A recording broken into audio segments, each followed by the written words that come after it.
আর 6 অধ্যায়ে এই প্রশ্ন, আমার চঞ্চল মনকে স্থির করতে পারছি না কেন। চঞ্চলম হি মন কৃষ্ণ প্রমাথি বলবৎ দৃঢ়ম তৎসাহং নিগ্রহং মন্যে বায়ুরূপ সুদুষ্করম। যে চঞ্চল মনকে স্থির করতে গেলে ভগবান উত্তর দিয়েছেন অভ্যাস এবং বৈরাগ্য। তখন অর্জুন আবার প্রশ্ন করেছেন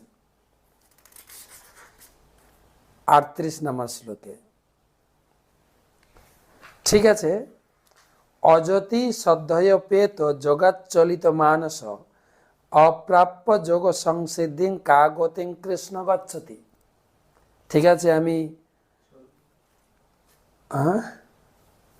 আমি যোগ অভ্যাস করতে শুরু করব, কিন্তু যদি যোগ অভ্যাস করতে গিয়ে আমার পতন হয়ে যায় তাহলে কি হবে? তখন ভগবান উত্তর দিচ্ছেন